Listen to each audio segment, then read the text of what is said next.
नमस्कार मित्रांनो, soulful life या चॅनलवर आपलं सहर्ष स्वागत आहे. आज आपण नरकातील 28 शिक्षा पाहणार आहोत. गरुड पुराण आधारित.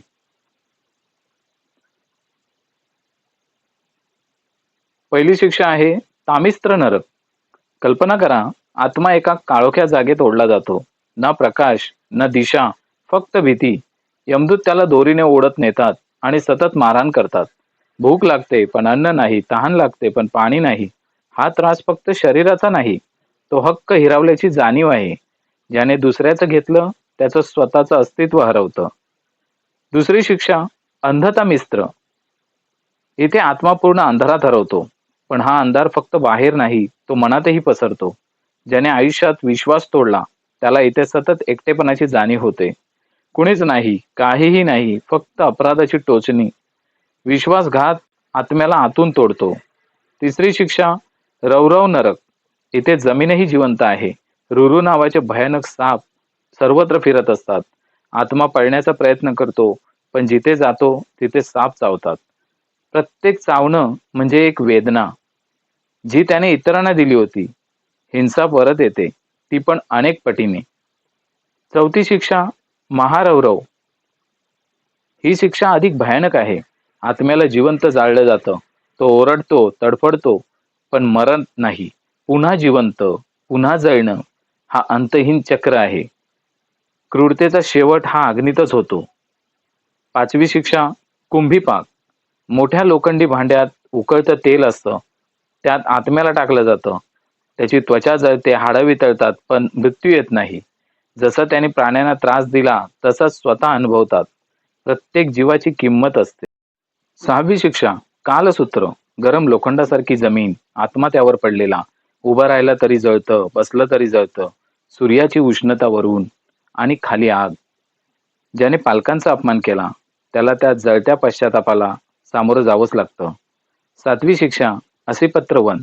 एक जंगल, पण झाडांची पानं तलवारीसारखी. आत्मा त्यात सैरावैरा पळत असतो, पण प्रत्येक पावलावर शरीर कापलं जातं. रक्त, वेदना आणि भीती. चुकीचा मार्ग नेहमी वेदनेकडे नेतो. आठवी शिक्षा शुकरमुख. इथे आत्म्याला डुकरासारखं वागवलं जातं. घाणीत राहावं लागतं, अपमान सहन करावा लागतो.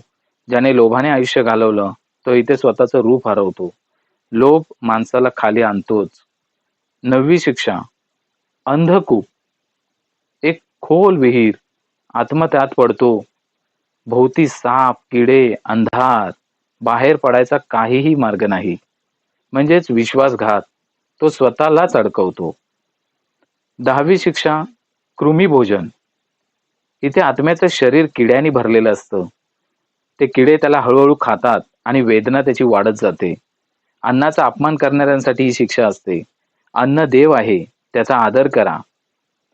11वी शिक्षा संदंश. लोखंडी चिमटे असतात. यमदूत शरीराचे तुकडे करतात. प्रत्येक वेदना त्याला चोरीची आठवण करून देते. चोरीचा प्रत्येक क्षण इथे वेदनेत बदलतो. 12वी शिक्षा तप्त सुरमी. गरम लोखंडावर आत्मा झोपवला जातो. त्वचा जळते, आरडाओरडा ऐकू येतो. व्यभिचाराचं हे फळ असतं. क्षणिक सुखासाठी ही दीर्घकाळाची शिक्षा भोगावी लागते. 13वी शिक्षा वज्रकंटक. तीक्ष्ण काटे, शरीर छिद्रित होतं. चुकीच्या संबंधांचा परिणाम म्हणजेच वासना आत्म्याला जखमी करते. 14वी शिक्षा शाल्मली. मोठं काटेरी झाड, त्यावर फेकलं जातं. हलायचा प्रयत्न केला की जखम अजूनच वाढते. म्हणजे वासनेचा मार्ग वेदनेने हा भरलेलाच असतो. 15वी शिक्षा वैतरणी नदी. ही नदी साधी नाही. रक्त, घाण, मृतदेह. आत्मा ती पार करण्याचा प्रयत्न करतो, पण प्रत्येक पाऊल भीतीने भरलेलं. म्हणजेच पाप आपल्या मार्गात अडथळा बनतं. 16वी शिक्षा पुयोत. आत्म्यालाही घाण आणि दुर्गंधीने भरलेल्या ठिकाणी ठेवलं जातं. आत्मा तिथेच राहतो. जसं तो जीवन जगलाय तसाच त्याचा परिणाम असतो. 17वी शिक्षा प्राणरोध. श्वास घ्यायला त्रास होतो, घुसमट होते. जसा त्याने इतर प्राण्यांना त्रास दिलेला असतो तसाच दुसऱ्याचा श्वास त्याने रोखला असतो, तसा स्वतःचाही श्वास त्याचा रोखला जातो. 18वी शिक्षा विषसन. ज्याने जीवनात कोणावर दया दाखवली नाही, कोणाला माफ केलं नाही, अशा लोकांचं शरीर फाडलं जातं. दया नसलेल्यांसाठी ही शिक्षा असते. म्हणून दया करा, नाहीतर दया मिळणार नाही. 19वी शिक्षा ललाभक्ष. ज्याने जीवनात खूप लोभ केला अशा लोकांना स्वतःचं मांस खावं लागतं. लोभाचं अंतिम रूप म्हणजे लोभ स्वतःलाच खातो. 20वी शिक्षा. सार मेयादन. ज्याने खूप पाप केलेले असतात त्यांच्या अंगावर भुकेले कुत्रे सोडले जातात. आत्म्यावर हल्ला केला जातो. पापी लोकांसाठी ही शिक्षा असते.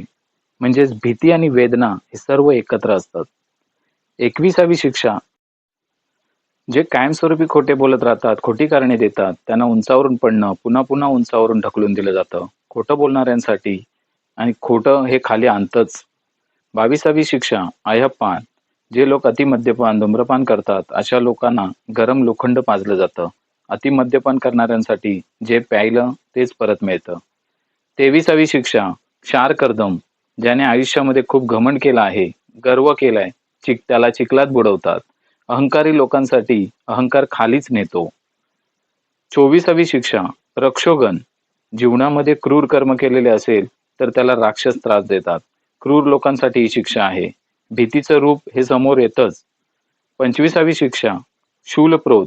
ज्याने दुसऱ्याचा जीव घेतला असेल त्याला भाल्याने भोकसतात.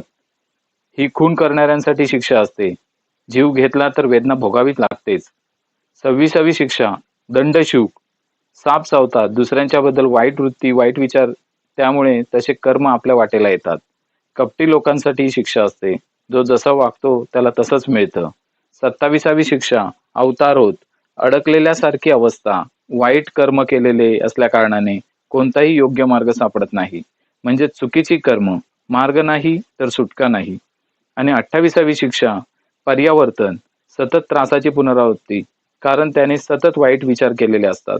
त्यामुळे त्या विचारांचा त्रास सतत त्याला होत असतो. वाईट विचार म्हणजेच विचारच भवितव्य बनतात. ही फक्त कथा नाही, हे आयुष्य बदलण्याचं सत्य आहे. आजपासून ठरवा आपण चांगले कर्म करणार. मित्रांनो, हे विचार तुम्हाला कसे वाटले ते कमेंट्समध्ये नक्की सांगा. तसेच व्हिडिओला लाईक करा, शेअर करा आणि सोलफुल लाईफ या चॅनलला नक्की सबस्क्राईब करा.